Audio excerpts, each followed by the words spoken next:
오늘 말씀의 제목이요, 주님과 동거하는 축복입니다. 동거라는 단어가 어떤 분들에게는 그렇게 썩 좋은 이미지가 아닐지 모릅니다.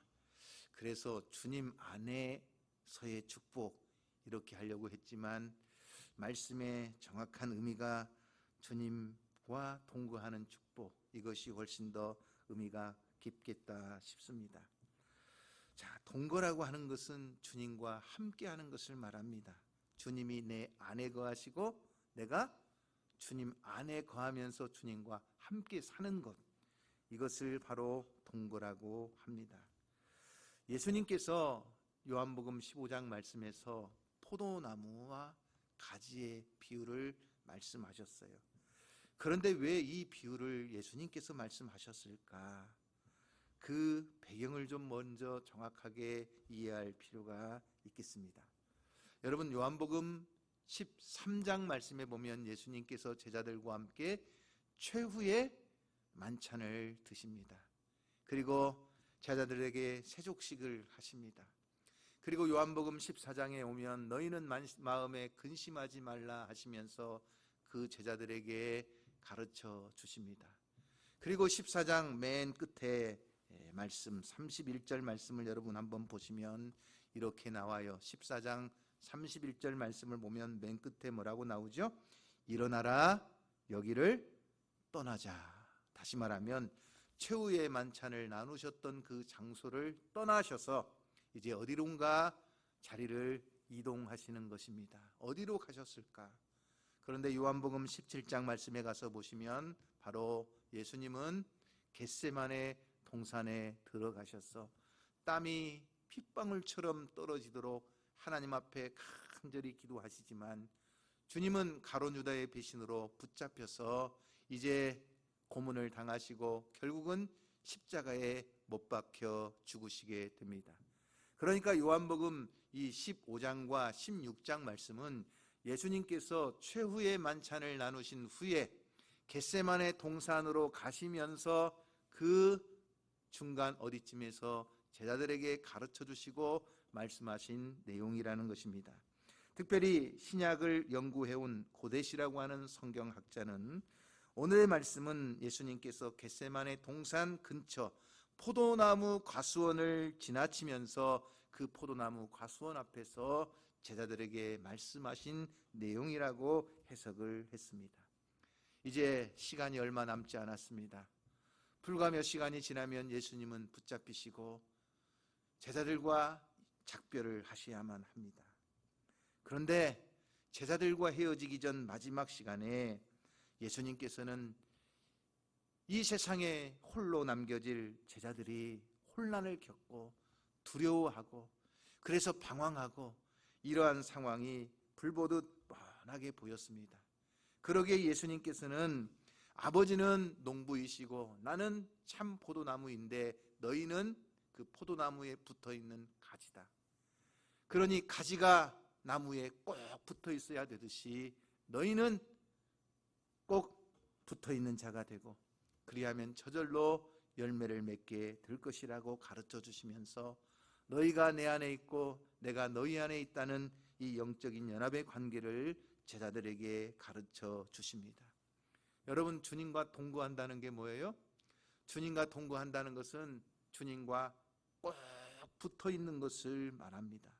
그래서 오늘 1절 이하의 말씀에도 보면 내게 붙어 있어 라는 말이 나오지요. 4절 말씀에도 보면 가지가 포도나무에 붙어 있지 아니하면 하는 말씀이 나오지요.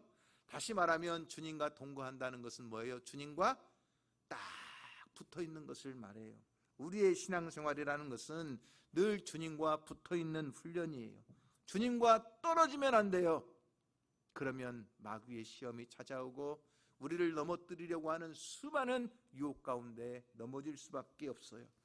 코로나19라고 하는 상황도 참 우리가 주님께 붙어있기 어려운 상황이지만 우리는 끝까지 인내하면서 주님과 붙어있는 이 훈련을 하는 거예요. 늘 성전에 모이기를 힘써야 되고 또 간절히 기도해야 되고 말씀을 통해서 영적 교제를 나누어야 되지만 상황이 여의치 못할지라도 우리는 어느 자리에 있든지 어떤 두려움과 어떤 혼란이 우리 앞에 찾아온다 할지라도 우리는 항상 있는 곳에서 주님과 딱 붙어 있어 주님과 동거하는 성도의 삶을 살아가기를 주님의 이름으로 축원합니다. 또한 동거한다는 것은 주님 안에 거하는 것을 말해요. 여러분 5절 말씀을 다시 한번 다 같이 한번 읽어볼까요?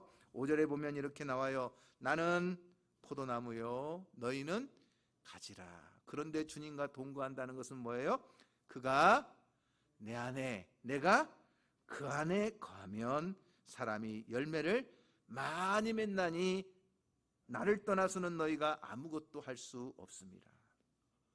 여러분 이 요한복음 15장을 다시 한번 집에 가셔서 자세히 읽어보세요. 이 요한복음 15장을 자세히 읽어보면 계속해서 반복되어 나오는 말씀이 있어요. 그 말씀이 뭐냐? 내 안에 하는 말이에요. 이 내 안에 거하라 하는 말이요 무려 몇 번이나 나오느냐? 13번이나 이 요한복음 15장 속에 반복되어 나오고 있어요. 계속 강조하고 있어요.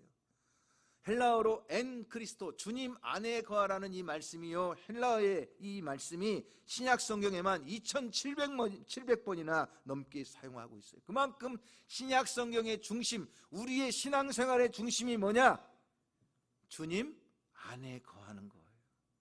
다시 말하면 주님은 붙잡히시고 십자가에 못 박혀 죽으시지만 제자들은 어떤 두려움과 어떤 인생의 풍랑이 찾아온다 할지라도 주님을 떠나는 인생이 되지 말고 주님께 딱 붙어 있을 뿐만 아니라 주님 안에 거하고 주님이 내 안에 거하는 주님과 영적인 연합을 이루며 살아가는 삶을 살 것을 계속해서 강조해 주고 있어요. 그런데 여러분 주님 안에 거하라 이 말씀은 좀 어쩌면 어폐가 있어 보여요. 왜냐하면 같이 있으면서 내 안에 거하라 그래야 하는데 예수님은 지금 제자들을 떠나시잖아요. 십자가에 못 박혀 죽으시잖아요. 그러시면서 내 안에 거하라 말씀하시는 것은 좀 이상한데 하는 생각이 들어요. 심지어 사람에게 꼭 붙어 있으라 하는 표현은 이해가 돼요. 그죠? 여러분 6.25 전쟁 때 막 피난 떠날 때 자녀들에게 절대 아빠 손 놓지 말고 엄마 손 놓지 말고 꽉 붙잡고 있어라. 떨어지지 말아라. 붙어 있으라. 어떤 환난이나 위험한 사고 앞에서는 꼭 붙어 있으라는 말을 사람에게 하는 것은 이해가 돼요. 그런데 내 안에 있어라. 나도 너 안에 있겠다 하는 이 말은 드라마에서나 나오는 사랑하는 여자에게 내 안 뭐라고 하죠? 내 안에 너 있다. 뭐 이런 표현일 수 있겠지요. 그런데 여러분 이것은 바로 주님께서 우리에게 영적 연합의 관계를 맺기를 원하시는 거예요. 주님이 우리 안에 거하시기 위해서 우리가 뭘 해야 되죠, 여러분? 요한복음 1장 12절 말씀에 보면 영접하는 자 곧 그 이름을 믿는 자들에게는 하나님의 자녀가 되는 권세를 주셨다고 했는데 주님이 내 안에 들어오시기 위해서는 내 마음의 문을 활짝 열고 주님 나는 죄인입니다. 주님이 내 인생의 구주와 주님이십니다. 주님이 내 안에 들어오셔서 내 인생의 왕좌에 앉아주시고 내 인생을 다스려 주시고 내 모든 앞길을 인도해 달라고 주님 앞에 고백할 때 주님은 주님을 영접하는 내 안에 들어오셔서 함께 거하시며 함께 영원히 사시는 줄 믿습니다. 그래서 요한계시록 3장 20절 말씀에서 보시면 예수님은 우리에게 들어오시기를 얼마나 원하시는지 몰라요. 간절히 문 밖에서 문을 두드리고 계세요. 볼지어다 내가 문 밖에 서서 두드리노니 누구든지 내 음성을 듣고 문을 열면 내가 그에게로 들어가 그와 더불어 먹고 그는 나와 더불어 먹으리라. 이 문은요 밖에서는 열 수가 없는 문이에요. 그러므로 내가 스스로 마음의 문을 열어야 하지만 주님이 내 속에 들어오실 수가 있어요. 주님이 내 안에 들어오시면 주님은 나와 더불어 먹고 나는 주님과 더불어 먹고 마시는 천국의 삶을 살게 되는 것입니다. 그래서 주님과의 동거가 이루어지는데 이러한 주님과의 동거가 이루어지면 어떤 축복을 하나님께서 우리에게 주시느냐? 오늘 요한복음 15장 말씀에 보면 세 가지를 우리가 정리해 볼 수가 있겠습니다. 첫째는 주님과 동거하는 사람에게는 기쁨이 충만한 은혜를 주신다고 하는 사실입니다. 여러분, 이 세상에 들어오는 사람들 가운데 도둑이 있어요. 요한복음 10장 10절 말씀에 보면 도둑이 오는 것은 그랬어요. 이 도둑은 사단 마귀예요. 더러운 귀신들이에요. 악한 영들이에요. 그리고 이단들이에요. 이러한 것들이 우리 속에 들어오면 무엇을 하느냐? 도둑질하고 죽이고 멸망시키는 것뿐입니다. 그러나 우리가 예수님을 내 안에 들어오시도록 주님을 영접하면 주님은 내 안에 오셔서 무엇을 주실까요? 양으로 생명을 얻게 하고 더 풍성히 얻게 하려는 것이니라. 주님이 내 안에 들어오셔서 죄로 인하여 영원히 죽을 수밖에 없던 우리에게 생명을 주사 영원한 생명을 선물로 주시고 주님과 먹고 마시며 더불어 살 수 있도록 하나님께서는 우리에게 풍성한 은혜를 내려주시는 것입니다. 그러므로 우리가 이 주님 안에 거하면서 이 기쁨이 충만한 삶을 살려면 하나님 안에 거하는 자, 주님 안에 거하는 자의 삶의 두 가지 모습이 분명히 나타나야 돼요. 그 말씀이 뭐냐? 자, 9절 말씀을 우리 다 같이 한번 읽어봅니다. 자, 9절 말씀. 이 기쁨이 충만하다 그랬는데, 자, 9절 말씀에 보면 이렇게 나와요. 시작. 아버지께서 나를 사랑하신 것 같이 나도 너희를 사랑했다. 하나님 아버지와 예수님의 그 사랑의 깊이와 넓이와 길이와 높이가 어떠한지 우리는 다 측량할 수 없지만 주님은 지금 그 성삼위 하나님의 사랑의 관계로 우리를 끌어오기를 원하시는 거예요. 그러면서 아버지께서 나를 사랑하신 것 같이 나도 너희를 사랑했으니 나의 사랑 안에 거하라고 말씀하시는 거예요. 이것은 예수님의 명령이며 동시에 경고입니다. 주님 안에 거하는 사람, 주님과 동거하는 사람은요 항상 어디 안에 거하는 거예요? 사랑 안에 거하는 거예요. 그래서 주님 안에 거하는 사람들의 삶의 모습에는 항상 사랑이 넘쳐요. 이 사랑은 안으로만 꼭꼭 숨겨둘 수가 없어요. 사랑은요 밖으로 드러나게 되어 있어요. 좋은 향수는 아무리 수건으로 덮어놓아도 향기가 온 방 안에 퍼지듯이 사랑은요 감추려고 해도 감출 수가 없어요. 얼굴 표정에서 그의 말에서 이미 다 드러나게 되어 있어요. 그렇기 때문에 이 요양교회 성도들은 예수 그리스도 안에 거하며 주님과 동거함으로 여러분의 삶이 항상 주님의 사랑 안에 거하기를 주님의 이름으로 축원합니다. 그 사랑은요 벌써 성도가 성도를 대할 때부터 얼굴의 표정에서부터 사랑이 표출돼야 돼요. 그 입술의 말에서부터 사랑이 표출돼야 돼요. 제가 가끔 어떤 성도들에게서 이야기를 듣습니다. 목사님, 우리 교회 아무개는 저를 봐도 인사를 하지 않습니다. 늘 표정이 굳어 있습니다. 그분이 제가 이 교회에 다니는 것을 싫어하는 것인지 제가 교회를 옮겨야 되는 것인지 심각하게 고민하고 있습니다. 제가 가만히 봐요. 인사를 안 하는 건 아니에요. 인사를 하긴 하는데 뭐냐? 그냥 이렇게만 인사해요. 그러니까 인사를 받는 사람 측에서는 도대체 이분이 나한테 인사를 하는지 인사를 안 하는지 알 수가 없어요. 특히 우리나라 사람들은요 과거에 어떤 권위주의가 있다 보니까 나이가 굉장히 나이 어린 사람이 나이 많은 사람한테 먼저 인사해야지. 집사가 권사한테 먼저 인사해야지. 여러분 이건 세상적인 권위주의고요. 교회 안에서는 사랑이 많은 사람, 은혜가 넘치는 사람이 먼저 인사하는 거예요. 오히려 믿음이 큰 사람이 믿음이 적은 자들을 더 섬기며 먼저 인사하는 거예요. 그렇기 때문에 인사할 때 가장 중요한 것은 뭔지 아세요 여러분? 말로 인사하는 거예요. 고개를 숙여서 인사하는 것도 중요하지만 첫 번째는 뭐예요? 안녕하세요, 반갑습니다, 잘 오셨습니다 이렇게 말을 해야 저분이 인사를 지금 하는구나 안 하는가 알지요. 두 번째는 뭘까요?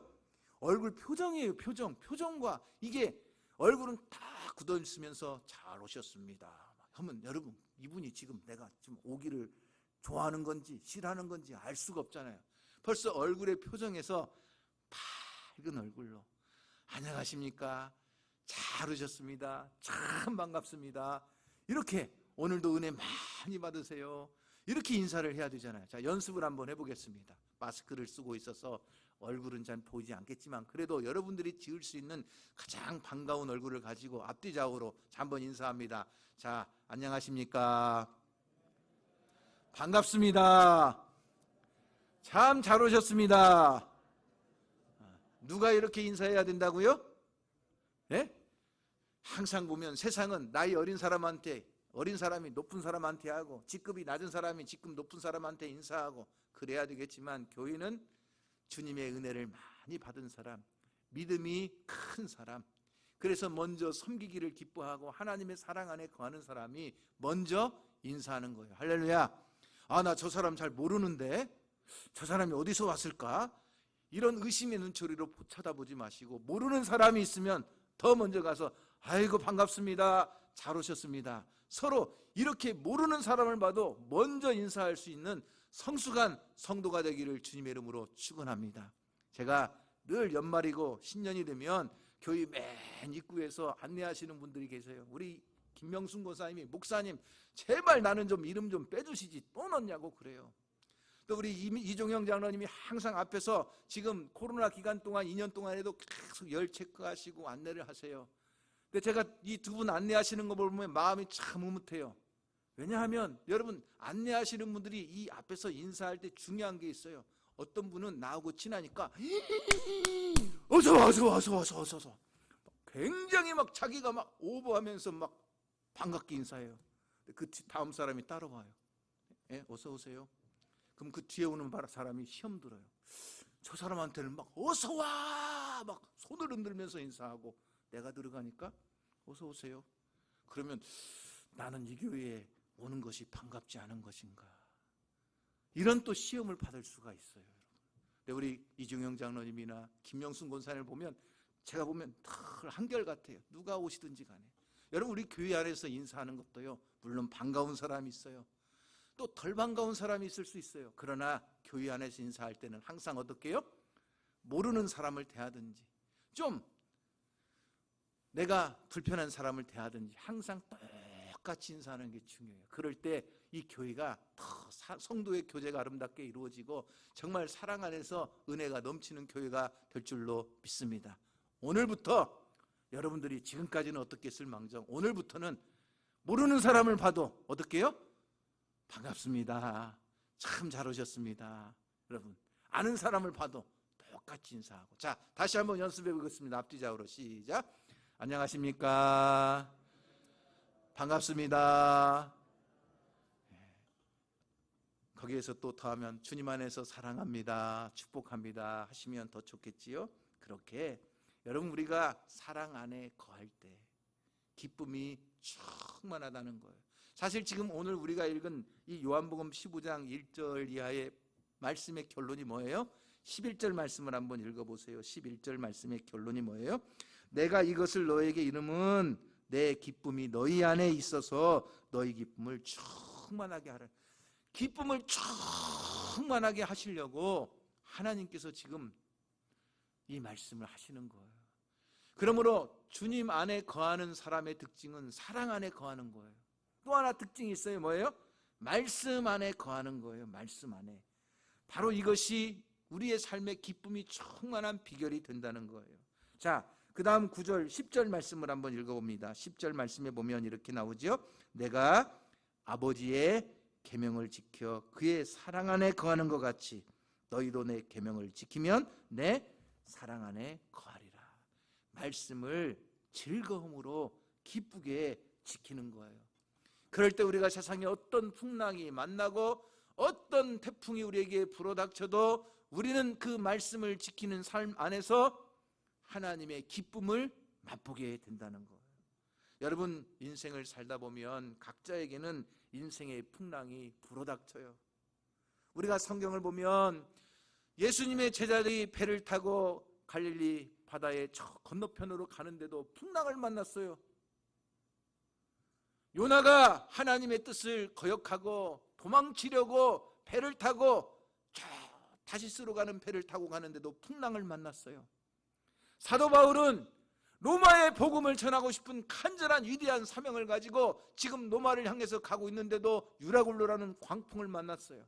여러분, 이걸 보면 정말 우리가 믿음의 사람들이 살아가는 일상적인 삶에도 풍랑이 찾아오기도 하고, 요나처럼 하나님의 말씀을 거역하고 도망치는 인생, 그 죄를 범한 인생에도 풍랑이 찾아오고, 사도 바울처럼 하나님의 복음을 전하는 거룩한 사명을 가지고 가는 길에도 풍랑이 찾아와요. 다시 말하면 인생의 풍랑은 누구에게나 어느 순간에나 풍랑이 찾아올 수가 있다는 거예요.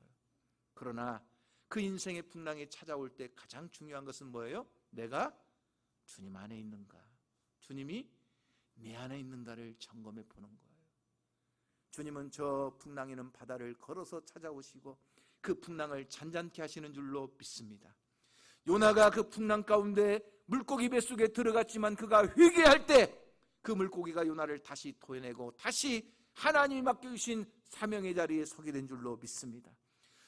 바울이 풍랑을 만났지만 그는 그 풍랑 가운데 죄수의 몸으로 끌려가던 인생이 그 배 안에서 모든 사람들을 주관하고 지도하는 주권자가 되었다는 사실입니다.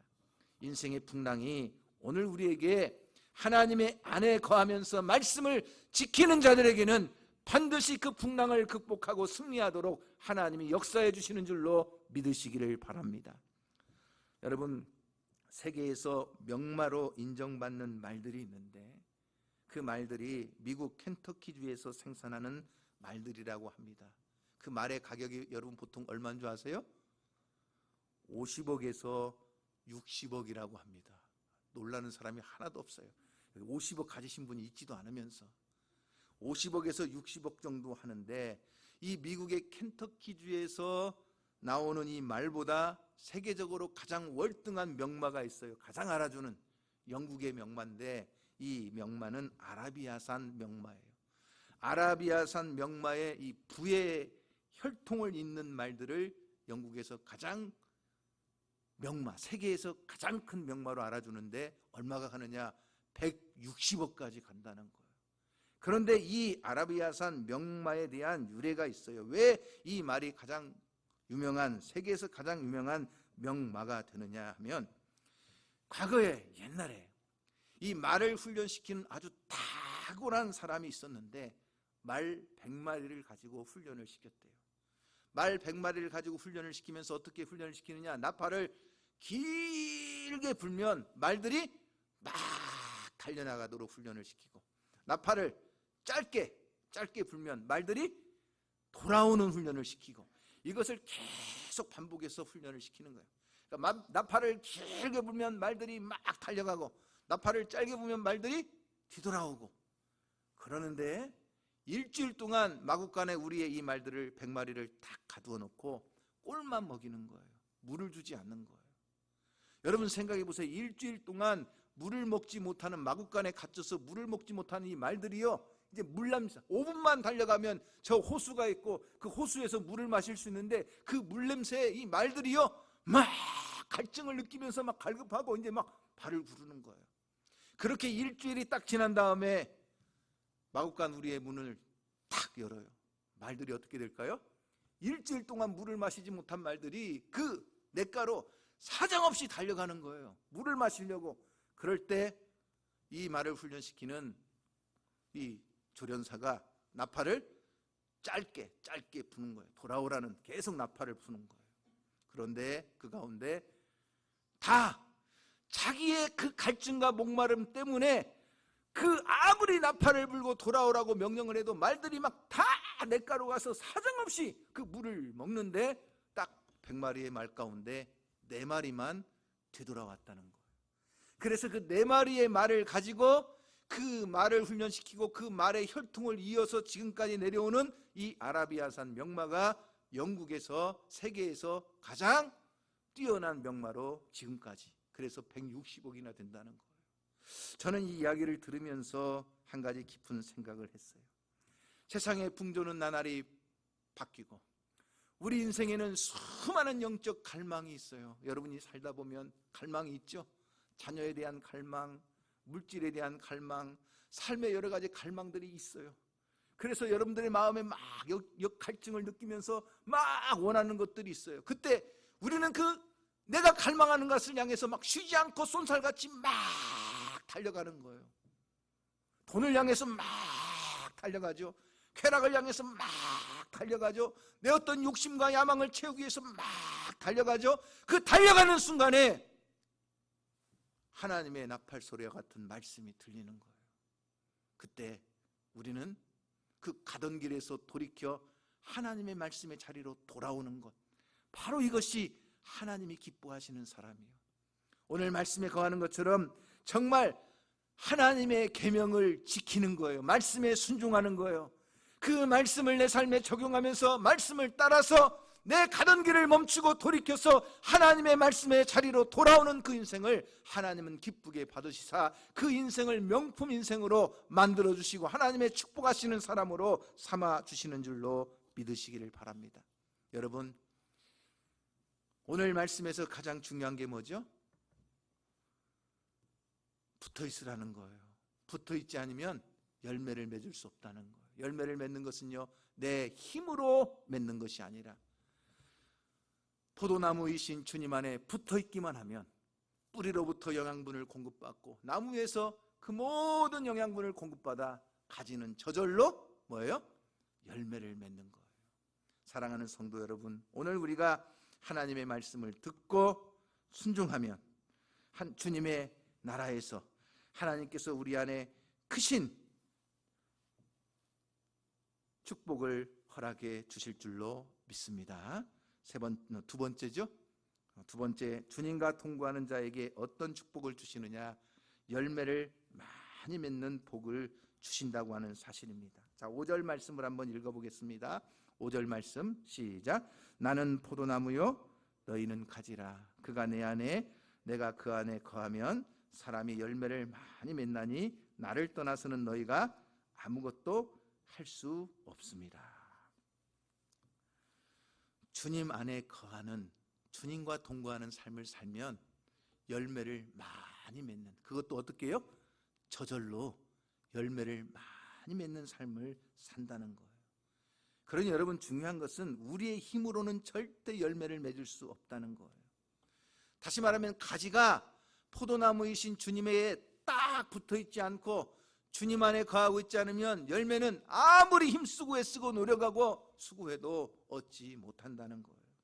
전도의 열매, 어떤 봉사의 열매, 자기 인격이 변화되는 성품의 열매, 자기의 삶에 맺어지는 축복의 열매, 이것은 바로 주님 안에 딱 붙어 있을 때만 맺어지는 하나님의 은혜라는 거예요.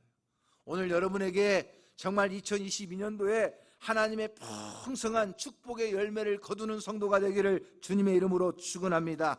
때를 따라 이른 비와 늦은 비를 내리시듯 하나님께서 복된 소낙비를 내리시듯 하나님께서 하나님의 하늘의 단비를 내리셔서 여러분의 삶에 풍성함으로 채워주시기를 주님의 이름으로 축원합니다. 그러기 위해서는 우리가 주님 안에 거하는, 주님의 사랑 안에서 말씀을 지키 행하는, 주님과 통과하는 삶을 살아갈 때 저절로 이 축복의 단을 거두는 은혜를 누리게 된다는 거예요. 여러분, 시편 1편에 보면 이렇게 나옵니다. 복 있는 사람은 어떤 사람이죠? 2절 말씀에서 이렇게 가르쳐져요. 다 같이 한번 읽어보겠습니다. 시편 1편 2절 말씀. 자, 시작. 오직 여호와의 율법을 뭐하여? 즐거워하여. 자, 여호와의 율법을 지겨워하여, 여호와의 율법을 귀찮아하여, 여호와의 율법을 힘들어하여, 이런 말이 아니고 여호와의 율법을 어떻게 하는 사람? 즐거워하는 사람은 그의 율법을 주야로 묵상하는데 이런 사람에게 하나님께서 열매를 많이 맺도록 복을 주신다는 거예요. 3절 말씀해 봅니다. 이렇게 나오죠. 그는 시냇가에 심은 나무가 철을 따라 열매를 맺으며 그 잎사귀가 마르지 아니함 같으니 그가 하는 모든 일이 다 형통하리로다. 할렐루야. 하나님의 말씀을 즐거워하니까 시냇가에 심은 나무처럼 철을 따라서 열매를 많이 맺게 하고 그 잎사귀가 마르지 않도록 형통함의 복을 주신다고 우리에게 약속해 주셨습니다. 오늘 여러분의 삶의 2022년도가 그 풍성한 열매를 많이 거두는 삶이 되기를 주님의 이름으로 축원합니다. 세 번째는 주님과 동거하는 자에게 주시는 세 번째 축복이 뭘까요, 여러분? 바로 7절 말씀에 나와 있습니다. 7절 말씀을 다 같이 읽어봅니다. 7절 시작. 너희가 내 안에 거하고 내 말이 너희 안에 거하면 무엇이든지 원하는 대로 구하라. 그리하면 이루리라. 무엇을 주신다고요? 기도의 응답을 주신다는 거예요. 우리가 주님과 딱 붙어 있어서 사랑 안에서 말씀을 지켜 행하고 늘 주님과 동거하면 주님은 우리가 무엇이든지 원하는 대로 구하면 응답해 주시겠다고 약속해 주십니다. 여러분들이 2021년도를 마감하고 새해를 맞이하면서 신년 기도 카드를 교회에 제출하셨을 거예요. 그것을 또한 중복기도팀에서 열심히 기도할 거예요. 그 모든 기도의 제목들이 하나님께서 응답하시고 이루어 주시기를 소망합니다. 건강 때문에 혹은 자녀 때문에 결혼이나 취업이나 직장의 문제나 또 여러 가지 문제들을 안고 하나님 앞에 아리는 그 기도의 제목들이 주님과 동거하는 사람에게는 무엇이든지 원하는 대로 구할 때 응답하시는 축복을 우리에게 허락해 주시는 줄로 믿습니다. 오늘 2022년도 이제 둘째 주를 우리가 또 살아가고 있는데 남은 한 해 동안에도 여러분들이 기도하고 그 기도가 응답되어 하나님을 기쁘시게 하고 믿음의 간증을 남기는 성도가 되기를 주님의 이름으로 축원합니다. 그런데 이 기도도요, 가장 중요한 시간이 있어요. 기도의 가장 황금의 시간이 있어요. 골든타임이라고 할까요? 가장 중요한 시간이 언제냐? 바로 시편 5편 3절 말씀을 한번 읽어보겠습니다.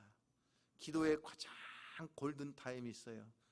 시편 5편 3절 말씀 시작. 여호와여, 아침에 주께서 나의 소리를 들으시리니 아침에 내가 주께 기도하고 바라리이다. 아침에, 이 말은 뭐냐면 내가 눈을 뜨고 하루를 시작하는 첫 시간이에요. 새벽 예배 시간이 되겠어요. 물론 점심때도 기도하고 저녁 때도 기도하고 우리는 쉬지 말고 항상 무시로 성령 안에서 기도해야 되겠지만 정말 하나님이 들으시고 응답하시는 가장 중요한 시간은 언제냐? 바로 이 새벽 시간이에요. 홍해가 갈라지던 시간도 새벽이었고 여리고 성이 무너지는 시간도 새벽이었고 하늘에 만나가 내려오는 시간도 새벽이었어요. 하나님은 항상 새벽에 우리를 도우시고 새벽에 역사하세요. 그러므로 우리는 이 새벽을 깨우고 일어나는 자들에게 하나님께서 축복하신다는 사실을 기억하고 여러분의 삶에 정말로 저는 많은 성도들이 새벽을 깨우고 일어나 함께 기도할 수 있기를 원해요. 차가 없어서 못 오신다면 연락만 주신다면 언제든지 여러분들에게 새벽 예배에 나오실 수 있도록 해드릴 거예요. 저희 교회는 특별히 장로님들을 세울 때 꼭 기준이 하나 있어요. 새벽 예배에 나와야지만 돼요. 새벽 예배에 참석하지 않으면 장로의 추천을 당회에서 하지 않아요. 근데 여러분 잠언 12장 24절 말씀에 보면 이런 말씀이 있어요. 잠언 12장 24절 말씀을 한번 볼까요? 부지런한 자의 손은 사람을 다스리게 되어도 게으른 자는 불임을 받느니라. 사실 성도들을 믿음 안에서 잘 지도하고 교회를 이끌어가는 교회의 리더로서 세워질 장로님들은 다른 사람들보다 부지런하고 특별히 뭐예요? 더 새벽에 먼저 일어나서 기도하는 분들이 이 교회를 이끌어가고 성도들을 지도할 때 교회가 주님 안에서 살아있고 믿음의 간증을 남기면서 하나님의 응답을 이루어가는 복된 교회가 되어질 줄로 믿습니다. 그러므로 오늘 우리는 항상 기도함으로 하나님의 응답을 누리는 정말 주님과 동거하는 성도가 되기를 소망합니다. 그래서 다윗도 시편 57편 8절 말씀에서 그의 삶의 축복의 비결이 뭐였느냐 이렇게 나와요. 다 시편 57편 8절 말씀을 다 같이 한번 읽어보겠습니다. 시작. 내 영광아 깰지어다. 비파야 수금아 깰지어다. 내가 새벽을 깨우리로다. 다윗의 삶은요 항상 이것을 아침마다 주의 인자하심으로 내가 날마다 새벽을 깨우고 그럴 때 하나님은 다윗의 생애에 평생 함께 하시고 그에게 하나님은 요새요 산성이요 방패요 구원의 뿔이 되시고 그의 발을 높이 드셔서 축복하시고 그의 생애에 놀라운 승리의 발자취를 남기게 된 줄로 믿습니다. 사막에도 길을 내시고 광야에도 물을 내시는 하나님께서 새 일을 행하시도록 우리는 오늘 우리의 삶의 날마다 주님과 함께 동거하는 성도의 삶이 되기를 주님의 이름으로 축원합니다. 그러면 여러분의 삶에 기쁨이 충만할 거예요. 많은 열매를 거두는 은혜가 있을 거예요. 하나님 앞에 기도하고 응답받는 놀라운 믿음의 간증들이 나타날 거예요. 아무리 인생의 풍랑이 저 제자들에게도, 저 요나에게도, 바울에게도 그 어느 누구도 예의 없이 인생의 풍랑이 찾아오지만 그 풍랑을 이기고 하나님 앞에 영광 올려드리는 삶이 될 줄로 믿습니다. 우리